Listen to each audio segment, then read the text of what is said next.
con la formación universitaria actual. En el contexto internacional o a escala internacional, la ONU, a través de la UNESCO, ha desarrollado los programas de educación en derechos humanos y cultura de la paz, la Agenda 2030 educativa propone una educación para la ciudadanía mundial y en relación a la formación de ciudadanía vinculada con la resolución de conflictos y el desarrollo de la paz. Y en este mismo contexto, la Unión Geográfica Internacional, en su declaración sobre la educación geográfica, acuerda con la Declaración Universal de Derechos Humanos, con la protección de los derechos del niño y con los objetivos de desarrollo sostenible. Y en esta línea propone trabajar en investigación en educación geográfica, vinculando cuestiones con el currículum, con la formación de educadores en geografía, profundizando en la dimensión teórica, investigando cuestiones relacionadas con las prácticas pedagógicas. Y en este sentido, la tesis plantea, o esta investigación plantea, un compromiso crítico y reflexivo respecto a este tipo de temáticas. El problema de investigación es indagar los aportes de la enseñanza de la geografía a la comprensión del concepto de genocidio y la construcción de memoria colectiva. Las hipótesis que me planteé fueron que la geografía posee marcos teóricos y estrategias didácticas para abordar los procesos genocidas ocurridos en el siglo XX y XXI, en un recorte territorial de Europa, Asia y África. Y las normativas y los diseños curriculares orientan posibles itinerarios para la formación de ciudadanos respetuosos de los valores democráticos y sensibles a la construcción de la memoria colectiva. ¿Por qué hice el recorte en estos territorios? Porque, bueno, en la facultad y en la universidad hay otros investigadores que trabajan cuestiones vinculadas con América, y como ya lo expresé anteriormente, me pareció pertinente investigar cuestiones en las cuales yo me desempeño como profesora para aportar conocimientos a estas cátedras. Los objetivos son reflexionar acerca de la enseñanza del concepto de genocidio y los aportes de la geografía para la construcción de memoria colectiva, buscar la interpretación y comprensión de la enseñanza de la geografía en relación a un problema social relevante, y la construcción de memoria colectiva desde la perspectiva de los derechos humanos. La finalidad fue realizar aportes al campo de la didáctica de la geografía, y en este sentido pensar y articular la investigación y la enseñanza. Reflexionar teóricamente acerca de las prácticas de enseñar, elaborar propuestas que articulen la teoría y la práctica, y promover diálogos entre los problemas relevantes desde la perspectiva de los derechos humanos, la producción de la geografía académica y la geografía escolar. En este punto es donde creo que tenemos que continuar, también como miembro de la red de didáctica de la geografía que soy, en relación a articular la investigación académica con la enseñanza de la geografía escolar. Y finalmente pretendería contribuir a la profesionalización de la tarea docente. El marco teórico que sustenta la investigación tiene varias líneas de análisis. Por un lado, desde la perspectiva de los derechos humanos y la pedagogía crítica, he trabajado diversos autores que vinculan la cuestión de la generación y la promoción de la memoria colectiva, y en este sentido los profesores y la educación son fundamentales para generar empoderamiento social en nuestros estudiantes y que sean sujetos activos, cooperativos socialmente y comprometidos con problemas de la realidad que los rodea. Por otra parte, esto se enmarca en una geografía como ciencia crítica que pueda discutir problemas sociales relevantes del siglo XXI y que se comprometa con sectores que son desfavorecidos, vulnerables, que no están demasiado visibles en las investigaciones hegemónicas o en la enseñanza misma de la geografía. Aquí se vincula esto con investigar, indagar y promover el conocimiento de las causas de los conflictos, las estrategias para enfrentarlos, las consecuencias humanitarias que estos tienen y las resistencias que se han emprendido. Intervenir desde esta geografía crítica, investigando y promoviendo la enseñanza de estas temáticas, algunas poco conocidas en el ámbito educativo. Esto pretendería construir conocimientos acerca del genocidio considerado o analizado en clave territorial, y para ello fue necesario articular una serie de conceptos básicos de la geografía y conceptos este, estructurantes de nuestra disciplina, en relación a las marcas territoriales que estos conflictos traumáticos han tenido a lo largo de la historia del siglo XX y de lo que va del siglo XXI. La construcción de la memoria colectiva como registro de estas acciones territoriales es fundamental para generar lo que se denominaría una geografía de la memoria. Hay algunos autores que nos han aportado algunos conceptos que se aplican o que pude aplicar a esta problemática. Raffelstein en Europa, Jaes Baerte en América Latina, y Esos Lender quien las denomina geografías del terror, a esta trama conceptual que marca la desestructuración de los territorios, la vida normal de las personas en sus comunidades, y que provoca migraciones forzadas, desterritorialización, una nueva reterritorialización, por ejemplo, en campos de refugiados, y en algunos casos estrategias espaciales de resistencia. La metodología que empleé es una metodología que se basa en la investigación educativa y con una perspectiva interpretativa, para lo cual apliqué métodos cualitativos, y entre las fuentes secundarias que consulté fueron normativas internacionales y nacionales, y en este sentido las normativas que trabajé tienen que ver tanto con la cuestión de los genocidios como las normativas educativas, ¿sí? Las investigaciones académicas realizadas en campo en algunas temáticas específicas, como ya desarrollaré, leyes educativas de Argentina y de la provincia de La Pampa, el currículum de ambas jurisdicciones.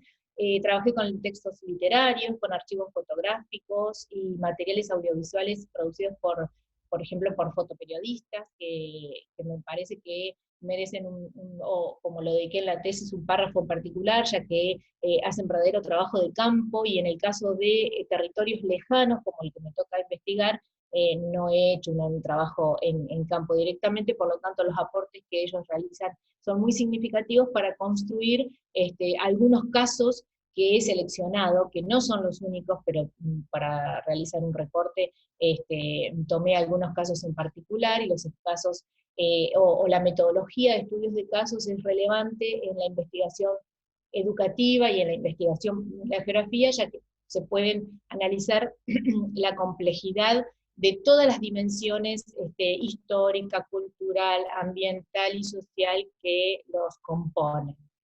En las fuentes primarias pude realizar entrevistas a profesoras y profesores de Santa Rosa, y a personal técnico del Ministerio de Educación que se vincula con la enseñanza de esta temática, y a una funcionaria del Ministerio que pude conversar respecto a estas cuestiones. El análisis y la interpretación de los resultados puedo sintetizarlo en la territorialización de los genocidios, en contextos, en tramas complejas, y cuáles son las prácticas pedagógicas que se realizan de este tipo de cuestiones. El caso de los hereros y namas es un caso que podría enmarcarlo dentro de lo que dije anteriormente, es poco visible o casi invisible dentro de los materiales curriculares o de la normativa nacional. El genocidio de los armenios es, según los autores, es el segundo genocidio más trabajado, más publicado, más investigado. Sin embargo, me pareció pertinente tomarlo para desarrollarlo con una mirada geográfica, por la diáspora que se encuentra, digamos, dispersa en distintos lugares del mundo, por el rol de la diáspora en Argentina, y por la lucha por el reconocimiento que aún continúan realizando. El genocidio de Ruanda y el desplazamiento forzado de Tutsi y Hutu me pareció muy significativo, y también tiene poco desarrollo en la enseñanza del nivel secundario, y para lo cual se desprendieron una serie de temáticas que desarrollo en particular en diferentes capítulos. Una tiene que ver con las violencias sexuales como crímenes de lesa humanidad, el otro tiene que ver con el rol de los niños soldados en contextos genocidas, y que aún perdura hasta el día de hoy.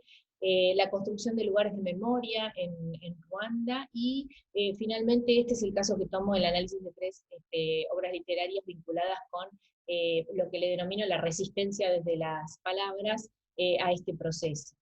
Y finalmente tomé uno solo de los casos en los que se pueden considerar el desarrollo genocida o los procesos genocidas en el siglo XXI, que es la situación de los rohingyas en Myanmar. Sin embargo, más adelante puedo mencionar que existen otros. Y como para cerrar toda esta cuestión, o los estudios de casos, el análisis de las políticas educativas y las prácticas pedagógicas, desde la gestión y la docencia, y la palabra de los actores institucionales que pude entrevistar en relación a la enseñanza de estos procesos traumáticos y el eje de derechos humanos en relación a ellos. Para el caso del genocidio de los hereros Sinamas en Namibia, es muy importante hacer un abordaje geohistórico, ya que está muy vinculado con algunos de los conceptos que trabajamos en las materias cuales mencioné, ya que estamos hablando del periodo de colonización africana, del reparto de tierras, y en este caso en particular es Alemania quien ocupa lo que es hoy el territorio de Namibia, y produce un despojo de tierras, desplazamientos de grandes cantidades de pueblos, y entre ellos matanzas y cercamiento a dos pueblos que son los hereros y los namas, y hay registros de la conformación de los primeros campos de concentración. Se dice que fueron asesinados 80.000 personas de estos dos pueblos. En su momento hubo algunas investigadores, sí, investigadores que realizaron lo que tenemos en esta plantilla, que es el libro azul de las acciones de Alemania en África del Oeste, donde se denunciaban y se había investigado este tipo de cuestiones. Sin embargo, no quedó en la nada, no prosperó esta investigación. Y lo que tenemos aquí es algunas imágenes vinculadas con el contexto de la época, ¿no? La investigación médica que se realizaba, y la exportación de cráneos y de cuerpos hacia Alemania, que finalmente, pasados los años, en el año 2017 recién se concreta la devolución a pedido del Estado de Namibia de estos cráneos que tenemos acá, la imagen de un acto público que se produjo, ¿sí? A partir de este contexto internacional que yo mencioné anteriormente, de reclamo y de restitución de memoria, en los pueblos de Namibia, y el Estado comenzó a hacer este tipo de reclamos, y finalmente en 2019 las autoridades alemanas reconocen lo ocurrido a principios del siglo en este territorio, ¿sí? Todavía está en tratativas la cuestión de la restauración económica, que sí se reclama.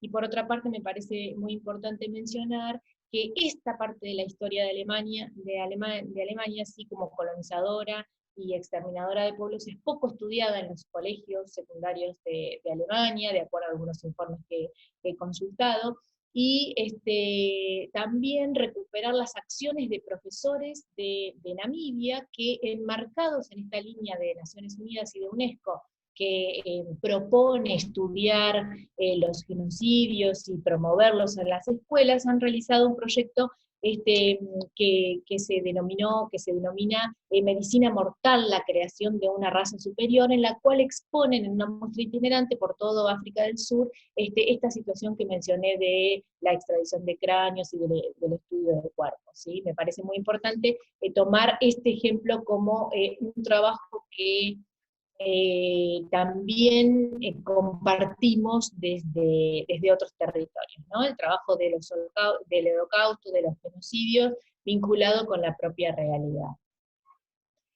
Para el caso de los armenios, yo titulé los capítulos Diáspora, Memoria y Reconocimiento, ya que la lucha de la diáspora ha sido constante y bueno, continúa hasta el día de hoy. Y para comenzar, en los mapas que presento, podemos ver la expansión del pueblo armenio en lo que era el Imperio Otomano, los puntos o los lugares donde se produjeron algunas matanzas o persecuciones, y la Armenia, o el territorio de Armenia en la actualidad, ¿sí? Podemos visualizar que ha perdido territorio de acuerdo a cómo este pueblo se dispersaba en el ex imperio otomano. Las etapas del genocidio que están marcadas, o digamos la definición de los procesos genocidas, están marcados por el hostigamiento hacia un determinado pueblo, la persecución, el cercamiento, la construcción de una otredad negativa, el exterminio y la negación, que en el caso de los armenios es la etapa más larga y más dolorosa, según dicen las investigaciones, porque continúa hasta el día de hoy. Y esta negación está dada por los distintos actores internacionales, ¿no? No solamente por el Estado turco, sino por los países o los estados que no lo reconocen, ¿sí? En este proceso de lucha por la reconstrucción de la memoria, se pueden detectar como diversas etapas de acuerdo a las investigaciones, porque la primera de las etapas de 1915, que comenzó el genocidio, 23, las migraciones forzadas provocaron una diáspora que se expandió por diferentes lugares del mundo, y vemos que nuestro país ocupa el segundo lugar en cantidad de descendientes de armenios, ¿sí? Estados Unidos, Rusia, Turquía, están en primer lugar. Y yo decía que se podía diferenciar en varias etapas, porque una primera etapa fue la de una memoria traumática, en la cual las víctimas no pudieron expresar públicamente ni con producciones lo que habían sufrido. Sin embargo, a partir del 50 aniversario del genocidio, ya en otro contexto, el cual el Holocausto había provocado investigaciones, documentos, los juicios, los armenios comienzan a esa etapa del reconocimiento por la memoria, de investigaciones, de publicaciones. El monumento al genocidio armenio, que comenzó a construirse en el 50 aniversario, es un hito en este sentido, y finalmente el símbolo que eligió la comunidad para conmemorar el 100 aniversario del genocidio, que es la flor de No Me Olvides, y que los pétalos representan los 5 continentes en los cuales fueron alojados o acobijados este pueblo, ¿sí? La construcción de la diáspora tiene como diversas acciones que podemos reconocer en nuestro país. Una tiene que ver con la continuidad de su cultura a partir de la creación de centros armenios, de la escuela armenia, de la conexión permanente con cuestiones culturales de su territorio. Por otro lado, en la actualidad, los medios de comunicación, como la prensa, como las redes sociales, promueven publicaciones y conexión permanente con las problemáticas. La publicación de biografías de sobrevivientes, en la producción de la industria cultural como el cine con la emblemática Ararat, pero actualmente en las universidades argentinas, como en el caso del documental que acá y acullá, producido en la Universidad de 3 de Febrero, continúan trabajando en la lucha de este reconocimiento, ¿sí? Por otra parte, a nivel político y a nivel internacional, seguimos en este análisis de que todavía no todos los países lo reconocieron, y en noviembre del 2019, luego de entregar mi tesis, el Parlamento de Estados Unidos lo reconoció como genocidio, y el primer ministro armenio lo agradece públicamente.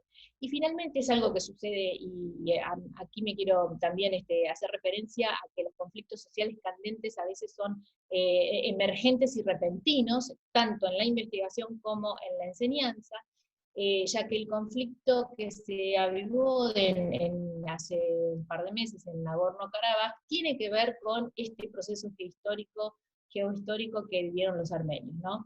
Y en las imágenes yo seleccioné solamente fotos de una ciudad francesa. En Francia hay una comunidad armenia muy importante, y hace más o menos 20 días, en octubre, comenzaron alguna serie de persecuciones y de quemas de negocios de armenios, daños al monumento de la memoria, a la embajada armenia al consulado de Armenia en Lyon, y estaba perpetrado por un grupo denominado los Lobos Grises, que es un grupo supremacista blanco y que promueve la superioridad turca, una cuestión así. Entonces a mí me parecía que este tipo de eventos que son actuales, que son post elaboración de mi tesis, tienen que ver con esto que denominó los conflictos sociales relevantes y que hay que conectarlos con la historia de los territorios.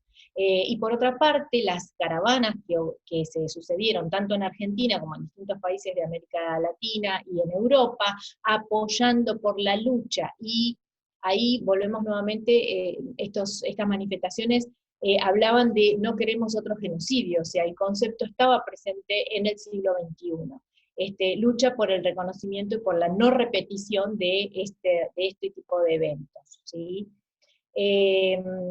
También me gustaría decir que hace unos días nada más,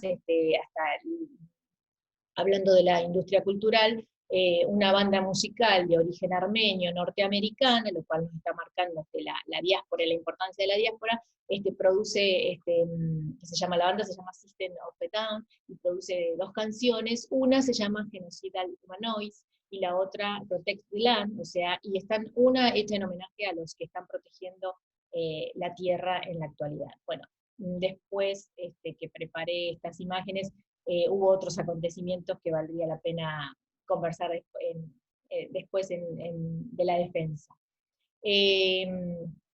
Bueno, respecto al genocidio de los Tutsis y los Hutus en Ruanda, se produjo en la última década del siglo XX, en un contexto regional, la región de los Grandes Lagos en África, marcada por una trama de tensiones y de conflictos, y la particularidad es que en 100 días este proceso dejó unas profundas huellas territoriales y aproximadamente entre 800.000 y 1.000.000 de muertos, ¿sí? Fue llamativo, digamos, en el sentido de que ya estábamos viviendo un proceso post-holocausto, sin embargo, en esta década se produjeron dos cuestiones muy relevantes para esta temática, que son la guerra en los Balcanes, que también hubo un genocidio, y el genocidio en Ruanda, ¿sí? Lo que se dice que fue el más rápido de la historia, si bien no se aplicaron métodos como en el Holocausto, fue uno de los procesos más rápidos de la historia. El proceso post-genocida en Ruanda está marcado por tres características judiciales. Una es que se aplicó la justicia internacional, porque se creó el Tribunal Penal Internacional para Ruanda. Otra es que la justicia nacional también produjo juicios, y la otra es que se produjeron juicios locales con tribunales denominados gachaca, que tienen que ver con, están más vinculados con la reconciliación y el perdón. Y el Estado, Ruanda, se ha encargado de construir memoriales para recordar y para transformarlos en espacios donde la dimensión material y simbólica se plasme, digamos. Algunos de ellos han sido reconocidos como Patrimonio Mundial de la UNESCO. Esto también tiene un elemento educativo bastante importante, porque en el día de hoy, con las redes sociales y con internet, podemos acceder a visitarlos desde nuestros lugares y desde la lejanía. Como dije, el Tribunal Penal Internacional para Ruanda trabajó, pero cerró en 2015, sin embargo, crearon un mecanismo residual internacional de la ONU para los tribunales penales, porque en el caso de muchos genocidas no habían sido capturados o detectados, y concretamente, bueno, es el caso de uno de los señores que tengo acá representado, Felicien Kaunda, que fue recién capturado en mayo de 2020, digamos, y tengo aquí como representaciones dos producciones también culturales actuales, que son las series, y en esta serie que se llama Los Más Buscados del Mundo hay un capítulo dedicado a este señor cuando todavía no lo habían encontrado, y lograron reconstruir la ruta hasta poder localizarlo, ¿sí?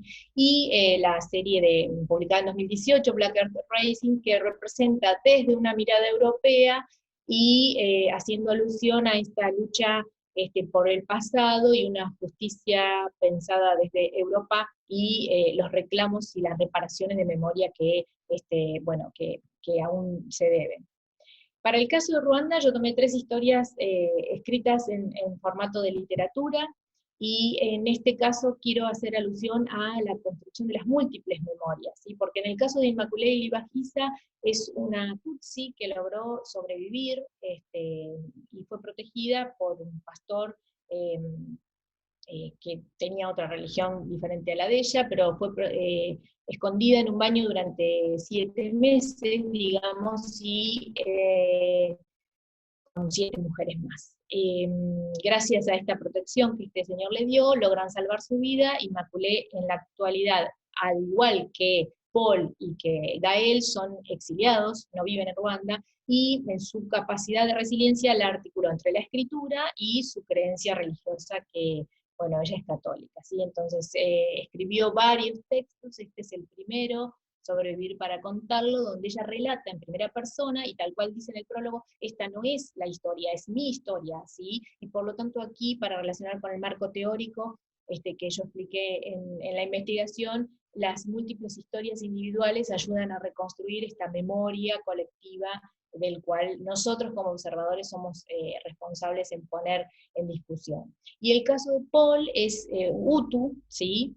Y él es como más famoso, más reconocido, digamos, porque fue la historia que protagonizó la película Hotel Ruanda. Sin embargo, después de la película, que se hace a partir de una entrevista que le hacen a él escribe este libro porque dice que quiere contarlo en primera persona. Y el caso de Gael Faye es un joven actualmente que vino a la Argentina el año pasado, es cantante, exiliado en Francia, su mamá era ruandesa y su papá francés, y luego de dedicarse al canto decidió un día escribir una novela. En el caso de Gael es una novela que cuenta cómo vivió él de niño en la situación del genocidio.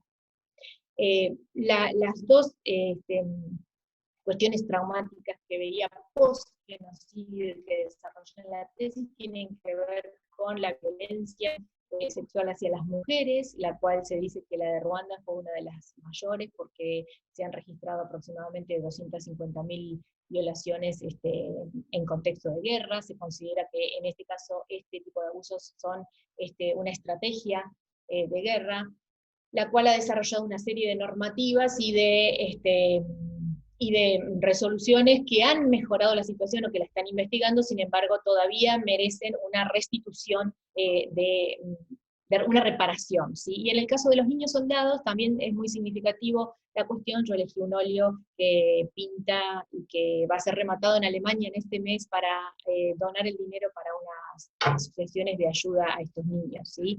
Son 2 niños reales que fueron fotografiados y luego pintados. A lo que yo me refería con los conflictos que aún continúan y que pueden ser catalogados como genocidios, y el caso de los rohingyas se desarrolla en Myanmar. Es un pueblo que es musulmán en un país que la mayoría es budista, que en su historia han sido siempre considerados apátridas o no son considerados ciudadanos, y que en el año 2012 comienza una persecución, un encerramiento, se crearon guetos, se quemaron sus aldeas y la gente comienza a huir, ¿sí? Se dice que es un genocidio veloz y en este caso se transmite en directo, por eso yo capté la pantalla de esta transmisión, ¿sí? Han huido a Bangladesh, que es el país vecino, donde junto con otras ayudas internacionales y con ACNUR han creado uno de los campamentos de refugiados más grandes. Se dice que hay 700.000 personas refugiadas, ¿sí? en este territorio. En este caso vemos el patrón del genocidio moderno con la construcción de la autoridad negativa, la persecución, la formación de guetos, el exterminio, la migración forzada y por lo tanto el incumplimiento de los derechos humanos. Hay pocas investigaciones en este sentido porque esto es algo muy nuevo, sin embargo me parece que es una temática que no debemos obviar en las aulas. Y por eso el análisis de las políticas educativas y de las prácticas pedagógicas. Las políticas públicas de Argentina y de la provincia de La Pampa, porque van en consonancia, tienen o están basadas en un marco institucional de la enseñanza para la construcción de la memoria. Para ello, el Estado argentino en 2006, y paralelamente a la Ley de Educación Nacional, crea el Programa de Educación y Memoria, el cual está anclado en todas las propuestas de la UNESCO que antes mencioné, y este programa tiene 3 líneas de análisis, una que tiene que ver con los gobiernos autoritarios de América Latina, de Argentina, la otra que es la guerra de Malvinas y la construcción de memoria, y la que yo investigué en este caso tiene que ver con el Holocausto y otros genocidios del siglo XX, ¿sí? El programa tiene diferentes líneas de trabajo. Una es la formación de profesores a partir de capacitaciones, de una capacitación continua, que se ha dado con la formación de la red federales de técnicos de cada una de las provincias, y que trata de divulgar esta cuestión, y capacitaciones virtuales que continúan hasta el día de hoy. En este sentido, los profesores y las profesoras, cuando fueron entrevistadas, en muy pocos casos dicen no conocer el programa. En otros, la cuestión viene dada por algunas problemáticas institucionales de la organización de nuestra escuela secundaria, ¿sí? Porque en la mayoría de los casos adhieren a trabajar de manera integrada y articulada con otras materias, sin embargo, muestran la imposibilidad de la organización de las instituciones escolares, ¿no? Las horas repartidas en distintas materias, el trabajo en diversas instituciones, eso impide trabajar de manera articulada.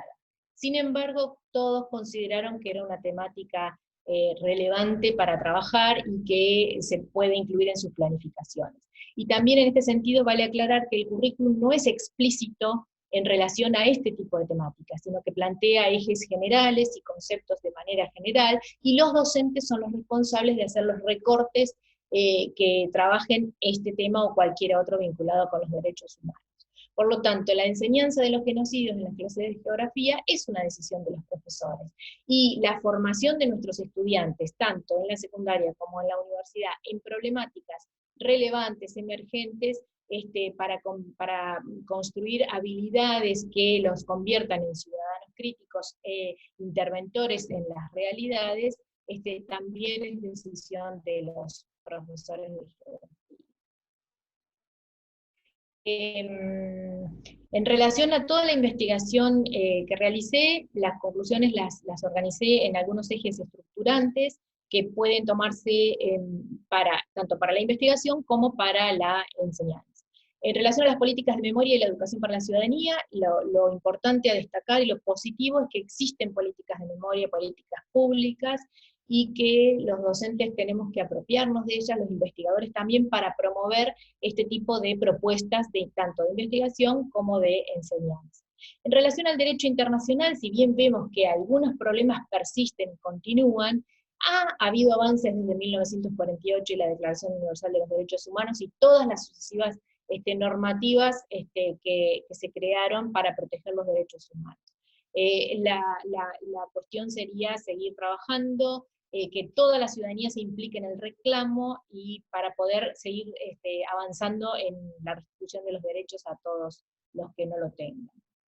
La cuestión de las imágenes son marcas de violencia, tanto como registro político de lo que sucedió, como elemento de construcción y restitución de memoria a las víctimas. Por lo tanto, trabajar con ellas es uno de los elementos fundamentales como puerta de entrada, diría, de este tipo de temáticas. Los testimonios y las biografías son narrativas de memoria, y hay mucho publicado, pero en la actualidad los medios de comunicación, internet nos facilita conocer muchas historias, muchas biografías, y como dije anteriormente, muchas veces conocer en directo este tipo de temáticas, por lo tanto es nuestra responsabilidad ponerlas en juego y en discusión.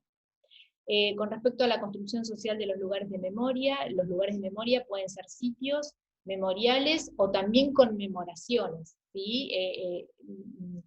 Fechas simbólicas, textos que se puedan recuperar para este tipo de cuestiones. El significado y el simbolismo que estos tienen nos ayudan y son un elemento importante para reconstruir la memoria. La perspectiva de género y la relación con la construcción de memoria me parece fundamental, ya que durante muchísimos años las investigaciones de esta temática no han incursionado en la perspectiva de género, y en los últimos años se está trabajando en restituir la voz de las mujeres y de los desfavorecidos en este tipo de procesos, ¿sí? Es por eso que dediqué 2 capítulos a a este tipo de cuestiones. Y finalmente el rol de los profesores en la enseñanza de estos procesos traumáticos es fundamental para revisitar el pasado una y otra vez, y esta cuestión de ver el pasado, analizarlo, pensar el presente para construir futuros dignos de derechos para todos los seres humanos. Creo que este es el rol fundamental de la educación en estos tiempos, ¿sí? Y bueno, y este año 2020 nos ha dejado la prueba de ello. Entre algunas cuestiones que pueden surgir de la investigación y que se pueden considerar alguna recomendación para seguir trabajando, tienen que ver con seleccionar problemáticas socialmente relevantes, aunque no estén explícitas en el currículum, crearlas, inventarlas, idearlas, instalarlas para la discusión. Indagar en investigaciones académicas para fundamentarlas teóricamente, porque cada una de estas problemáticas requieren, como pude demostrar en cada uno de los capítulos, unas investigaciones específicas, ¿sí?, al respecto. Fomentar la creación de grupos de estudio, discusión, formación. No necesariamente hay que estudiar o capacitarse en cursos formales, sino formar grupos de autoformación, ya sea en una institución o interinstitucionalmente, me parece clave para progresar en este tipo de cuestiones.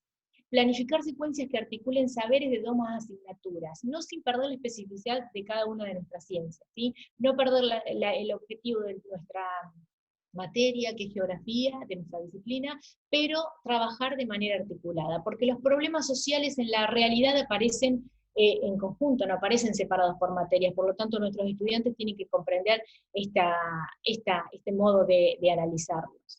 Valorar y destacar las experiencias positivas, tales como las historias de vida que promueven la resiliencia, me parece muy significativo para instalar estos hechos que son conmovedores y que muchas veces son dolorosos, ¿sí? Pero tomando o iniciando el análisis a partir de situaciones positivas puede ser una buena línea de trabajo para poner en discusión estas cuestiones. Y a veces permiten comparar con situaciones de nuestra realidad. En este sentido nos vamos a incorporar la escala de análisis internacional, local o regional, ¿sí? Podemos analizar una problemática lejana y tomarla para poder comparar con alguna cuestión local. Pensar el trabajo en las aulas como espacios de construcción de otredad y respeto a las diversidades, ¿sí? O sea, todas estas líneas de trabajo, estos conceptos pueden ser pensados al interior de un aula y promover el respeto por el que piensa diferente, por el que es diverso, y aceptar las diversidades y tratar de resolver los conflictos, como dije anteriormente, por la vía del diálogo y de la construcción de la paz. Y finalmente, algo que me parece muy significativo, que es sistematizar las experiencias pedagógicas a través de la escritura, que es una de las cuestiones que, me llevó a emprender esta investigación, ¿sí? Había comenzado con sistematizar algunas experiencias que yo realizaba en mi trabajo como profesora. No quiero terminar mi exposición sin recordar palabras de Primo Levi, que dijo que esto ocurrió y en consecuencia puede volver a ocurrir, es la esencia de lo que todos que tenemos que decir, y como puede ocurrir en cualquier lugar, tenemos la responsabilidad de tratar de evitarlo. Y también tomar las palabras de Hannah Arendt, donde nos dice que la incapacidad de pensar crea la capacidad de que los hombres cometan crímenes impensados. El acto de pensar le da a las personas la capacidad de evitar catástrofes. Entonces nosotros desde la educación tenemos todas las herramientas para poder evitar, o mejor dicho, fomentar seres pensantes que no sean cómplices de hechos catastróficos y traumáticos como los que he relatado. Finalmente, los derechos humanos son una energía de cambio y transformación, y la educación es el lugar principal donde converge esta energía para transformar a las sociedades. La investigación y la enseñanza de la geografía son una herramienta poderosa y a su vez estratégica para promover esta formación en ciudadanía plena de respeto de derechos, de escuchar múltiples voces y de construir territorios que incluyan a todos y todas. Bueno, muchas gracias. Muchas gracias, Cristina. Bueno, ahora sí, si quieren activar los micrófonos los jurados. Podemos hacer un aplauso. Bien, no sé si ustedes disponen de quién empieza, quién sigue, o cómo, si las preguntas y las respuestas van a ser seguidas de cada pregunta o al final de cada uno. Eso decídanlo ustedes, son totalmente libres. Y diría que lo ideal es que expongamos el jurado y luego que responda María Cristina. Bien. O sea, que expongamos los 3 jurados y que después responda todo junto, ¿no? Sí, sí. Yo creo que sí. Perfecto. Sí, sí, sí. Creo que los jurados externos son los que tienen que tomar la palabra, ya que incluso reglamentariamente corresponde eso. Tienen el control de alguna forma y la evaluación externa que nosotros agradecemos, por cierto. Entonces yo diría que pueda empezar quizás Brisa Varela, seguir Alejandro. Yo puedo terminar muy brevemente, ya que ustedes son los evaluadores principales. Bueno, con todo gusto, estoy un poco afónica. Bueno, en primer lugar, comentar la importancia de esta tesis. Me parece original, me parece sumamente interesante el abordaje, sobre todo con aspectos que, si bien han sido trabajados desde distintas disciplinas, como la historia, la literatura, la sociología, la antropología, no fueron tan transitados o no son tan transitadas en el espacio específico de la geografía, que tiene que ver con la inclusión metodológica de material procedente del campo de la literatura, de los films, de las autobiografías, de las personas que han sido sometidas a procesos genocidas. Y en este caso, si bien hay algunos textos, bueno, por supuesto, ¿no? Daniel Ernaux, está Lisa Lindon, bueno, yo misma he participado con estas propuestas de trabajo con fuentes no habituales. Bueno, realmente creo que es un aporte muy importante y como para reconocer en el trabajo de Cristina. Otra contribución, y relacionada con esto mismo, creo que tiene que ver con el trabajo del diálogo interdisciplinar que ella produce, que ella logra ir tejiendo, ¿no? Y la permanente articulación de la dinámica temporoespacial, es decir, trabaja como buena geógrafa la espacialización de los procesos, pero le da un peso sumamente importante a esas rugosidades del espacio de las que habla Milton y que tienen que ver con la permanencia de procesos históricos aún en tiempos y en espacios presentes, ¿no? Creo que en esto también es central. El aporte sobre estas temáticas también es interesante, porque si bien en el campo universitario tienen un desarrollo extenso, no se da tanto en otros niveles del sistema educativo, y esta preocupación que Cristina presenta es como un continuo en su recorrido académico, porque ella sale de su práctica docente y universitaria en investigación, hace este recorrido, produce esta tesis y vuelve a cerrar su trabajo al final con estas propuestas de intervención de los docentes, y en este lugar ella se sitúa en considerar y en valorizar y en impulsar la acción de los docentes de otros niveles, ya no como ejecutores de un dispositivo educativo vertical, sino que lo que ella está promoviendo es que se sitúen o que se posicionen en tanto intelectuales también, es decir, está impulsando esa mirada que, bueno, que Giroux y otros autores han presentado como central en la necesidad para la formación docente. Ella dice, ¿no?, enseñar los genocidios en las clases de geografía es una decisión de los profesores, porque en el presente tienen libertad curricular como para incluir estas temáticas. No solamente tienen libertad curricular, sino que incluso hay una promoción desde los diseños curriculares vigentes de la inclusión de estas problemáticas en las aulas, ¿no? Y que han estado durante mucho tiempo invisibilizadas. Justamente creo que una importante contribución de Cristina es la visibilización y la desnaturalización de procesos de genocidio, incluso llevados adelante por potencias europeas. Ella, bueno, dio el ejemplo alemán, ¿no es cierto? Pero podemos recorrer bueno, todo el panorama europeo y ver cómo además estos procesos genocidas no han sido suficientemente revisados por estas potencias escolarmente, porque pueden relacionarse fuertemente con las movilizaciones juveniles que se han dado en los últimos meses, por ejemplo, en relación con la destrucción, diríamos, o la caída de las estatuas, ¿no? De las famosas estatuas. Es decir, bueno, ahí hay algo que se está diciendo, lo mismo que Cristina mostraba en relación a los atentados en Francia sobre algunos monumentos relativos al genocidio armenio. Entonces hay algo que nos está diciendo que no está concluido, que son catástrofes que no han sido todavía procesadas ni elaboradas social y políticamente, y que por lo tanto hacen no solamente a episodios del tiempo histórico, sino proyectados en el presente, fuertemente en el presente. Y bueno, el ejemplo de que ella estaba dando sobre el tema armenio, hace 2 días se firmó esta paz, ¿no?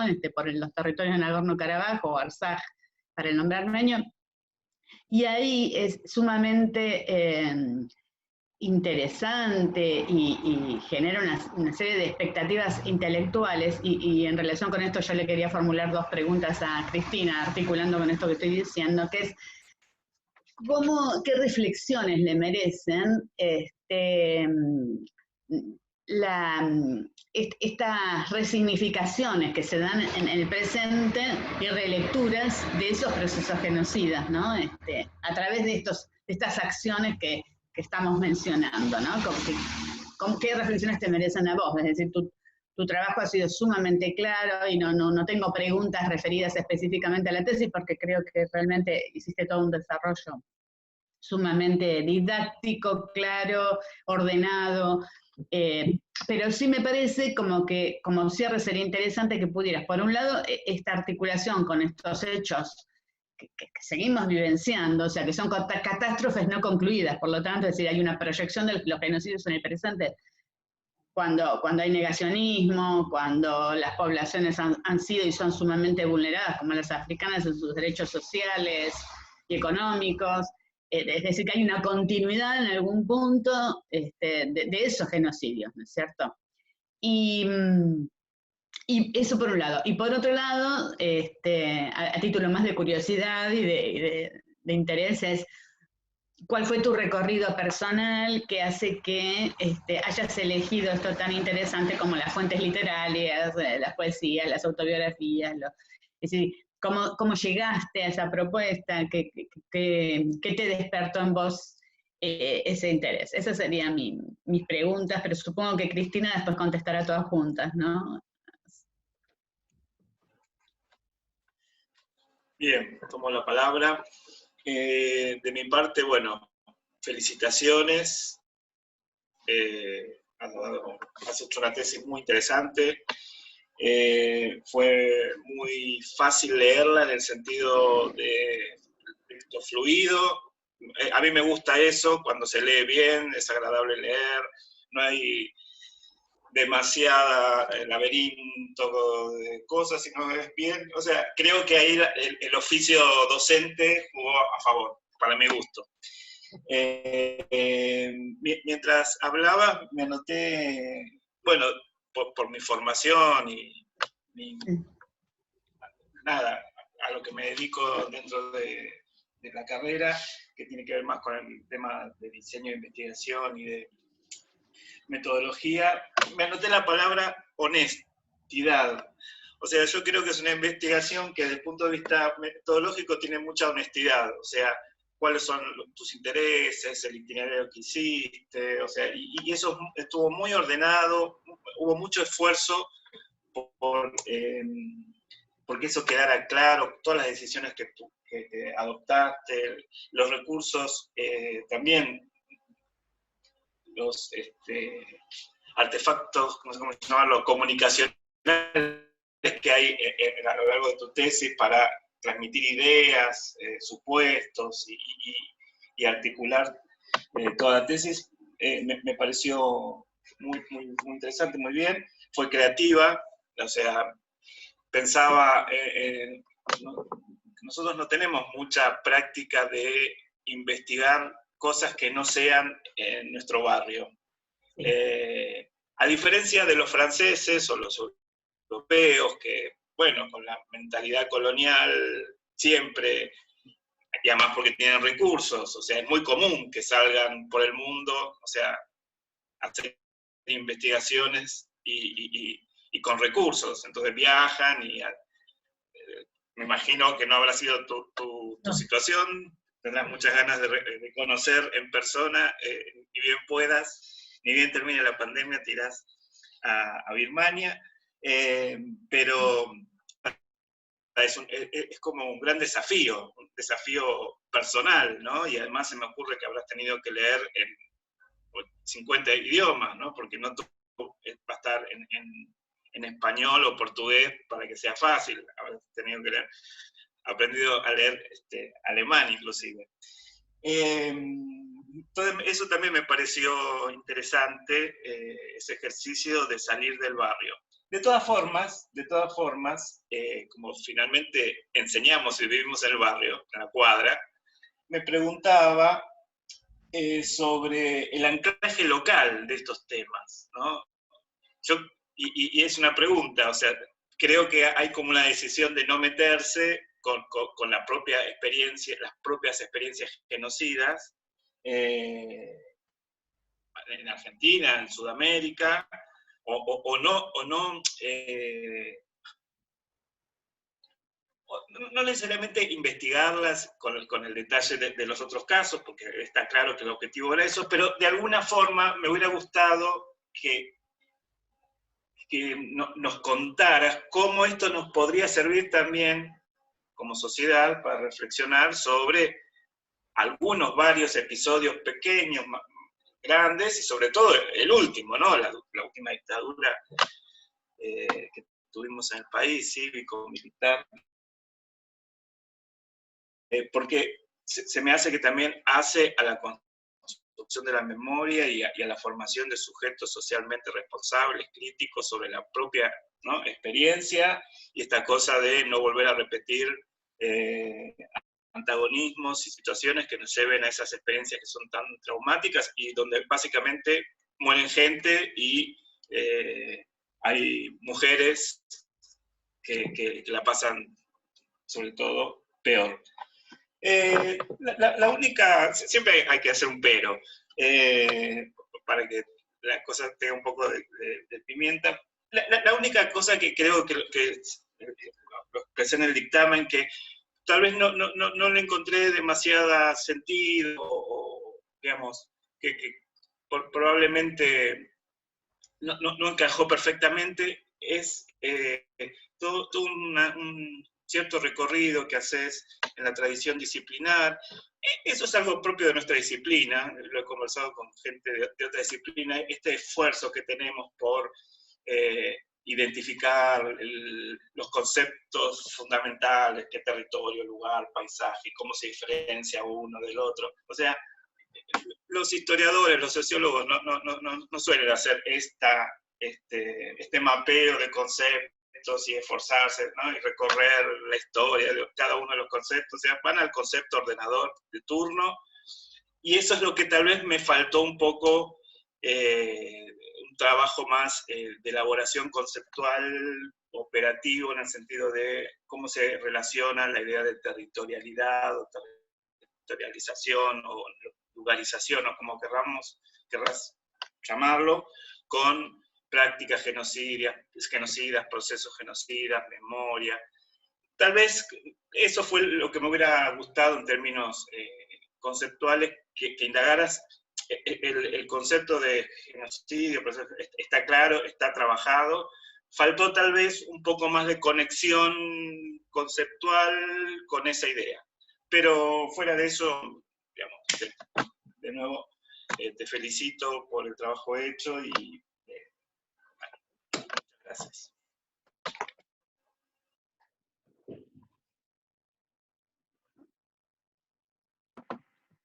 Bueno,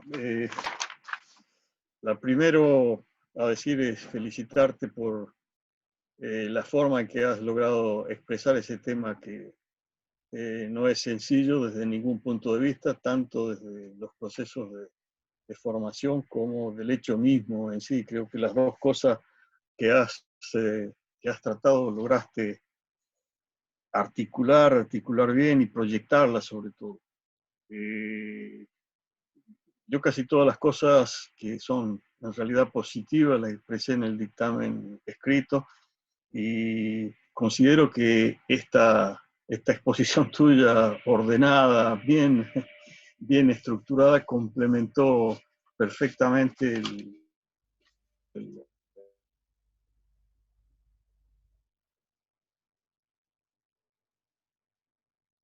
Ahí se me congeló. Se nos quedó. Ah, la lectura. Perdón, Roberto, sé que había quedado congelado un rato, así que por favor repita lo que había dicho. No, que simplemente que la exposición complementó perfectamente el trabajo de tesis escrito e incluso me respondió algunas cosas que eran alguna pregunta anotada, particularmente en relación, lo último que dijiste, la última figura me, me completó y digamos, respondió de alguna forma lo que me había preguntado a lo largo de todo el tiempo. Explicaste bien por qué elegiste, por qué dejaste ciertas cosas afuera y por qué fuiste haciendo una selección de los temas.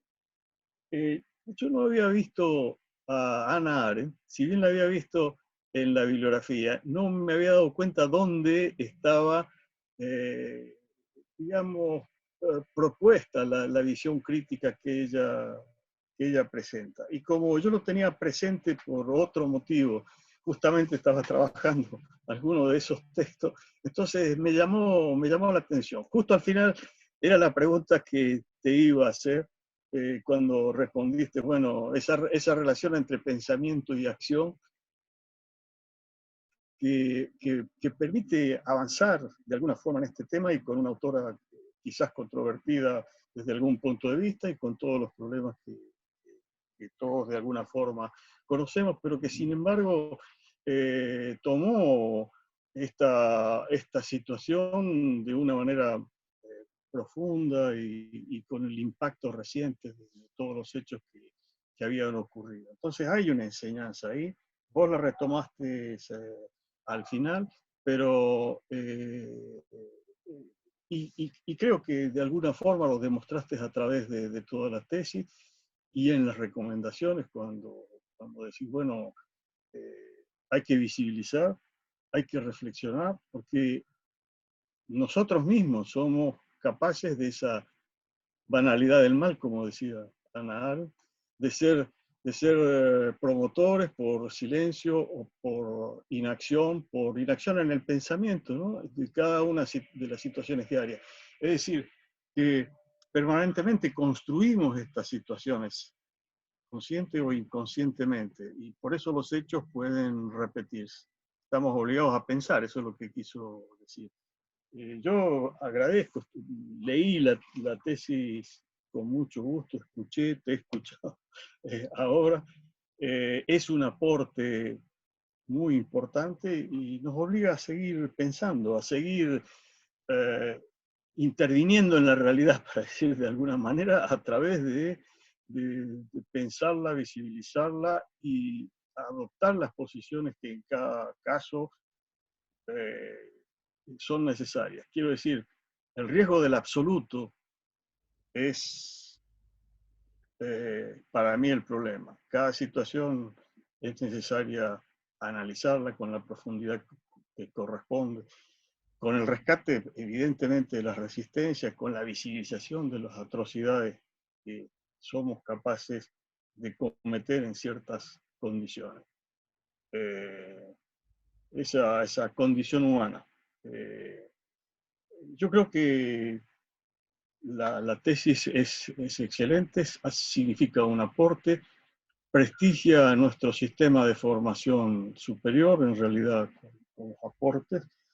Es el trabajo tuyo y es el trabajo de los directores, y en ese sentido es simplemente agradecimiento por haber podido recibir en nuestro sistema este aporte. La pregunta que tenía era en relación a Ana Arendt. Si quieres decir algo, escucharía con mucho gusto, sin embargo me respondiste de alguna forma hacia el final. Nada más. Bien. Bueno, empiezo. ¿Estás, Luján? Sí, vos coordinás.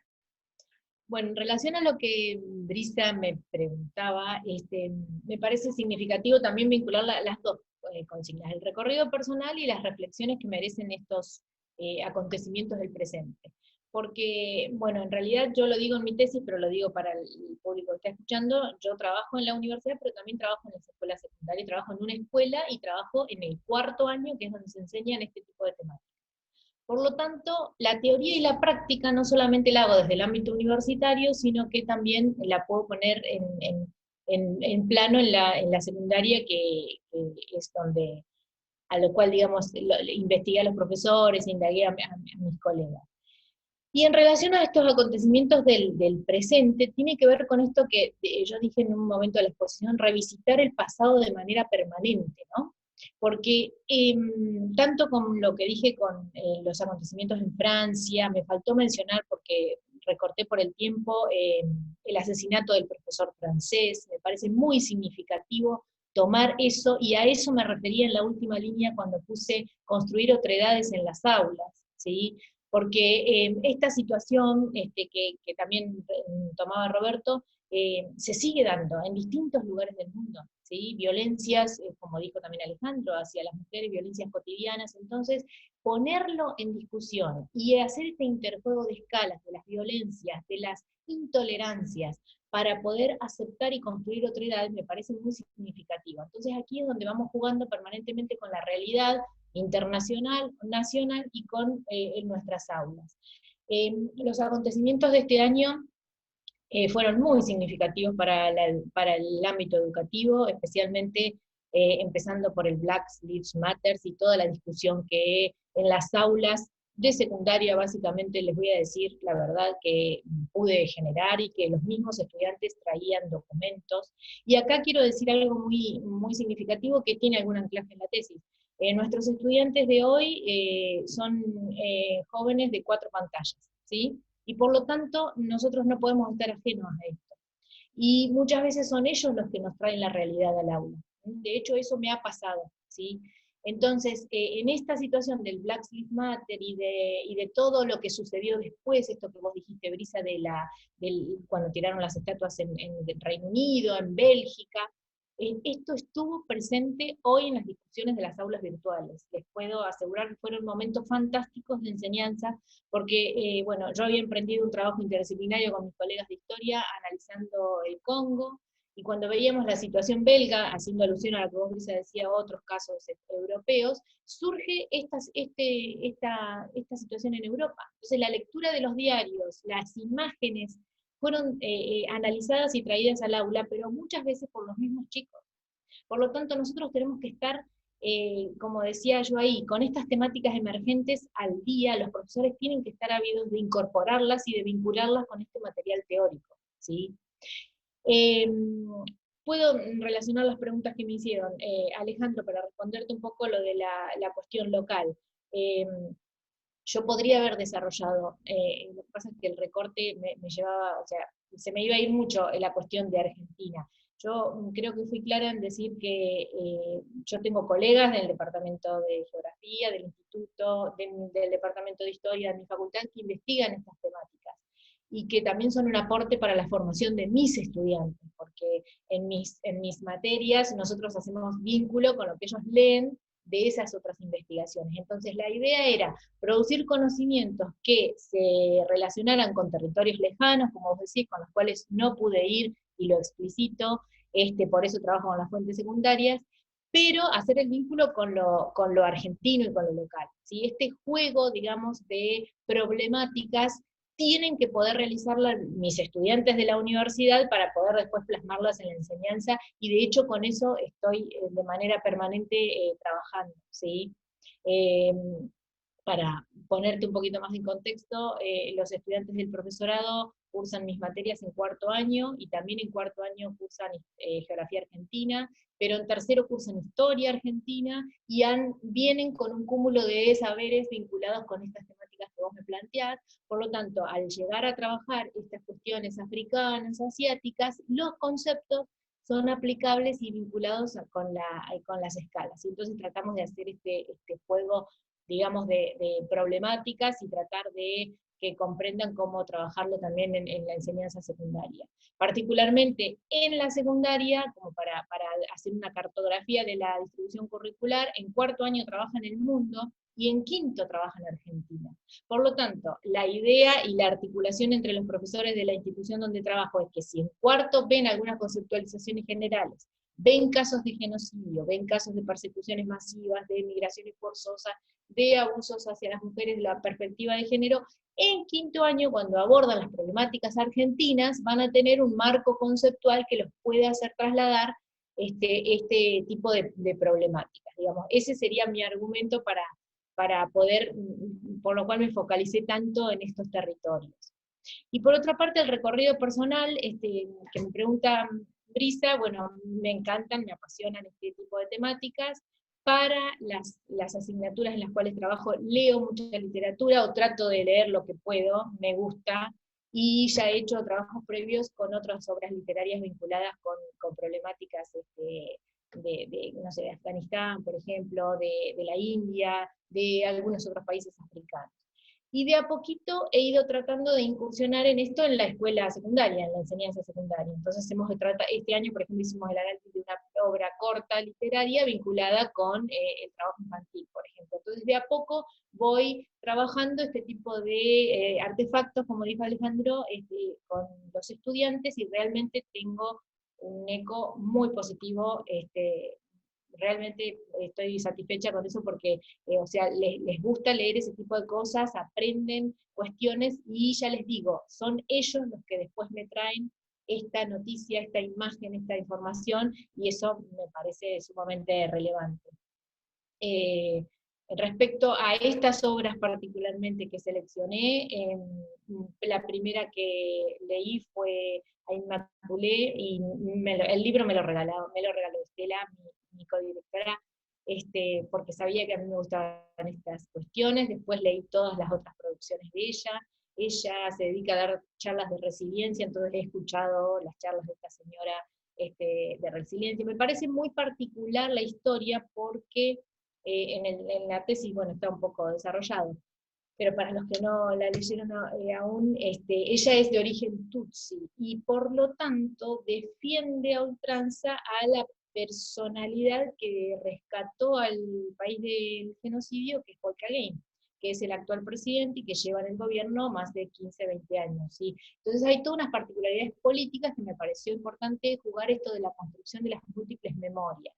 Pero no es el caso de Paul, que Paul tuvo que exiliarse porque comenzó a ser perseguido después del genocidio, y cuenta otra parte de la historia, ¿sí? Y en el caso de Gael,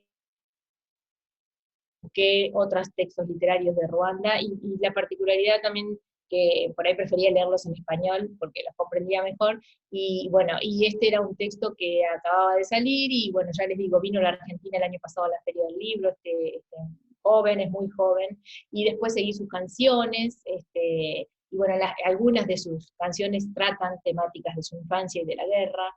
Entonces me parece, bueno, ese es mi recorrido, ¿sí? He leído otras cuestiones literarias. Respecto a lo que vos decías de los idiomas, hay muchos investigadores que, bueno, publican en inglés, he leído en inglés, básicamente lo de Myanmar, hay algunos textos de investigaciones publicadas en inglés, los informes de Naciones Unidas, y lo de los hereros hay pocas investigaciones, ¿sí? Algunas que encontré, sí, bueno, estaban en inglés también, por eso las pude consultar más fácilmente. Y después hay una serie de antropólogos franceses que trabajan con la restitución de los huesos y la investigación de los cuerpos, ¿sí? Y por ese motivo también hay algunas publicaciones que han sido traducidas al castellano, inclusive, vinculado con esa temática. Después, respecto a los conceptos teóricos que Alejandro me preguntabas, como se puede ver, es un tema emergente, digamos, que no está explícito en ninguna de las corrientes de la geografía. Entonces, también cuando yo hacía ese recorrido teórico, pensaba, bueno, a ver, es una geografía emergente, trabajar este tipo de temáticas desde una mirada postcolonial, que intente visualizar el rol de los actores sociales en esta deshumanización de los seres humanos. Y a su vez se recuperan conceptos que son propios de algunas de las corrientes geográficas, porque cuando hablamos del concepto de lugar y todo el simbolismo que ello tiene, y a su vez la territorialización y la desterritorialización que viene de otra propuesta de otros autores, por ese motivo Alejandro dice ese recorrido teórico, me parecía que recuperarlo, refrescarlo, digamos, en la investigación valía para poder poner en juego después, o ponerlos en juego en esta trama de conflictos. Y respecto a lo de Hannah Arendt, me parece también muy importante recuperar esas palabras, porque en el caso de los rohingyas y en el caso de Ruanda, se puede visibilizar algo que ella analizó críticamente, que es esta cuestión de que los mismos vecinos, en el caso de Ruanda eran los mismos compañeros de colegio que se convirtieron en asesinos, ¿sí? O en denunciadores de un grupo Tutsi refugiado, por ejemplo. Entonces, ahí es donde yo veía estas ideas que ella nos dejaba. Por eso la última frase de la educación, ayudar a pensar, ayudar a detectar el mar, ser independientes de pensamiento, esto que planteé al principio, este empoderamiento del pensamiento para no dejarnos llevar o cometer, no digo crímenes, pero puedo decir discriminaciones también para pensar en los términos de la vida cotidiana. Pero en este caso, y en el caso de los rohingyas,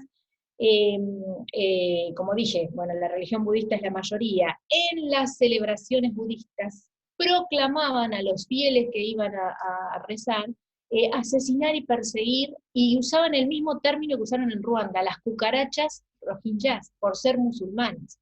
Entonces, esta deshumanización, que es una de las etapas de los procesos genocidios, me parece fundamental para que si en la educación podemos colaborar para evitar este tipo de cuestiones, bueno, estaríamos trabajando en esto que Brisa dice, todavía nos falta mucho, pero estaríamos en ese camino, ¿sí? Es algo así como una utopía y un trabajo que no tenemos que dejar de hacer todos los días. No sé si respondí o me falta algo. Sí, perfecto. Para mí sí. Bien. No, nada. Adelante, Luis. No, que para mí las preguntas que yo formulé me las respondió Cristina abundantemente y claramente, así que. De mi parte también está todo bien. Estaría defendida la tesis. Exactamente. Para mí también la última parte, el encontrar en los casos que estudiaste estos conceptos de Hannah Arendt, responden mi pregunta. Por supuesto que hay muchos otros casos, digamos, yo los mencioné en la tesis, pero no en el oral, para ahorrar tiempo no, pero por ejemplo, de que están sucediendo en este preciso momento, ¿sí? A ver, yo tomé ese y me pareció muy significativo, pero a ver, en el 2014 vivimos la crisis de la persecución de los yazidíes en Irak, y no era el Estado iraquí el que lo hacía, sino era el grupo ISIS, digamos. Es otro tipo de aplicación del concepto de genocidio. Los cristianos en Nigeria están siendo perseguidos también. Bueno, hay una derivación del concepto de genocidio que algunos teóricos plantean que se trata de genocidios lentos, ¿sí? en procesos más débiles, digamos, pero que se producen también. Y, por ejemplo, algunos hablan del genocidio de las mujeres en estos contextos, de los niños que están desamparados y que están sufriendo hambre, de los migrantes que no tienen protección. O sea, hay una serie de cuestiones que me gustaría seguir trabajando a partir de esto, que creo que merecen la pena visualizarse, ¿sí? Y trabajar con este marco. Muy bien. Muy bueno. Muchas gracias. Creo que podríamos ya pasar a la otra instancia, ¿no? Bien. Sí. Muchas gracias a los jurados, muchas gracias Cristina por haber respondido también. No sé si las directoras quieren decir algo, Amalia o Estela. Sí, no sé si puedo, no sé iniciar mi video, porque creo que lo paraste vos, pero bueno, no hay problema, sino simplemente, bueno, agradezco a los jurados haber tenido esta devolución y estos análisis en sus dictámenes, muy provechosos y muy, bueno, muy aportantes en esta visión compartida. Y quería resaltar que justamente uno en cada proceso que hace acompañando a un tesista es la oportunidad de un viaje compartido en el cual aprendemos un montón, y aprendí mucho al lado tuyo, Cristina. Quiero resaltar la apertura que tuviste siempre, la apertura y la humildad para que tuviste en este proceso de poder justamente llegar a este momento, siempre con una disponibilidad muy grande.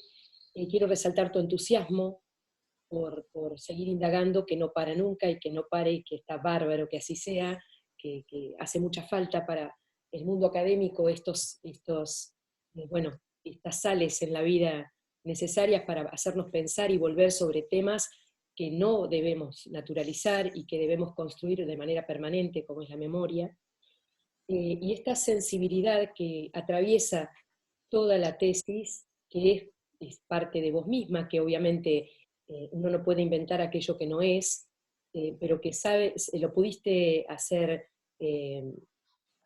plasmar con seriedad y objetividad, quiero decirlo, en una construcción que merece y que hace falta mucho coraje para llamar las cosas por su nombre como lo hiciste. Sumado a eso también hay una vuelta inmediata a todo lo que uno trabaja de manera cotidiana cuando está en las aulas, y sobre todo muy presente en las aulas de secundaria, que es esta cuestión de intolerancia que se practica en las redes, en pandemia también, que es el bullying, en lo cual hay mucho, o sea, todos estos temas abren a temas humanos de los cuales el mundo en distintas subnaturalidades o en distintos espacios no siempre se hace cargo o toma o frena la cuestión para poder desarticular esos casos de violencia cotidiana que tantos niños y adolescentes atraviesan y que sigue persistiendo, y hay mucho por hacer. Así que la conexión del tema con el mundo y con el aula y con lo cotidiano a mí me parece fabuloso. Así que bueno, muchas gracias y nuevamente te felicito. Gracias. Bueno, yo quisiera decir, si puedo, permiso. Sí, Estela, sí. Ahí está, ahí activé el micrófono. Bien, quería decir, bueno, agradecer esta posibilidad, los conceptos que compartieron los miembros del jurado, lo que ha dicho María Amalia, y bueno, y felicitar a Cristina, que tuvo esa iniciativa desde hace tiempo en ir gestando esta tesis, su entusiasmo, fundamentalmente su entusiasmo, su búsqueda de nuevas estrategias, de querer articular distintas estrategias, distintas fuentes, que no es fácil y que lo ha logrado de una manera espectacular, creo yo. Quizás no puedo ser tan objetiva por mi cercanía, porque es mi mano derecha en las cátedras que dicto, porque compartí todo el proceso de la tesis y que realmente, bueno, me siento muy satisfecha, muy contenta de que ella haya logrado esta instancia y de la manera que lo logró, así que felicitaciones, Cristina. Bueno, gracias. Muchas gracias. Cristina, ¿querés agregar algo más? No sé, ahora yo quisiera agradecer, por supuesto, a María Amalia y a Estela por haberme acompañado en este proceso. No es fácil desde la distancia con la Amalia, pero impecable todas sus correcciones, minuciosa los detalles, súper amables. Esto es algo que quiero destacar de todo el Departamento de Geografía y Turismo de la Universidad Nacional del Sur, a mis colegas y compañeros que están escuchando y viendo en este momento. La amabilidad académica, digamos, que he recibido en todas las instancias que tuve estando allá en los seminarios y en los congresos, en los cafés, en las charlas. Eso me parece un elemento fundamental para construir comunidades académicas, pero de buen trato, digamos. Así que eso es fundamental. Bueno, a mi familia le quiero agradecer por bancarme en todo esto, y bueno, nada. Al jurado, en realidad, todavía no terminó, digamos, el proceso, pero esta instancia es parte del proceso de la elaboración de tesis, y comprendo la evaluación como profesora que soy como una instancia más de este proceso, y me pareció fundamental y muy enriquecedor leer las devoluciones, y por supuesto que estén los tres presentes ahora acá me llena de orgullo y satisfacción, así que les agradezco que hayan estado presentes, y a mis directoras también. Bueno, muchas gracias. Ahora los voy a poner en sala de espera para que el jurado pueda hacer el dictamen, y luego los vuelvo a ingresar a la sala. Muy bien. Voy a ir de a poquito.